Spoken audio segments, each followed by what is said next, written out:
ইসলামী আন্দোলন বাংলাদেশ রূপগঞ্জ থানা শাখার উদ্যোগে নারায়ণগঞ্জের রূপগঞ্জে চাঁদাবাজি, সন্ত্রাসী ও মাদক নির্মূলের দাবিতে মানববন্ধন কর্মসূচি পালন করা হয়েছে।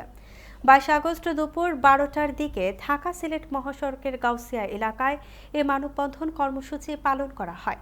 মানববন্ধনে বক্তব্য রাখেন ইসলামী আন্দোলন বাংলাদেশ রূপগঞ্জ থানা শাখার সভাপতি মুফতি ইমদাদুল্লাহ হাশেমি, সহসভাপতি মাওলানা হাবিবুর রহমান জিহাদি, সাধারণ সম্পাদক শফিকুল ইসলাম খোকন, হাফেজ সাইফুল ইসলাম, মুফতি আল আমিন, মুসআব জামান মাশরাফি, মাওলানা আল আমিন সাইফি সহ আরও অনেকে। মানববন্ধনে বক্তারা সন্ত্রাস, চাঁদাবাজ ও মাদক ব্যবসায়ীদের কঠোর হুঁশিয়ারি দিয়ে বলেন, বাংলার জমিনে আর কোনো জায়গায় মাদক ব্যবসা, সন্ত্রাসী ও চাঁদাবাজি করতে দেয়া হবে না। ইসলামী আন্দোলন বাংলাদেশের নেতৃবৃন্দ দেশের মানুষদের সাথে নিয়ে সকল অবৈধ কার্যক্রমকে প্রতিহত করবে।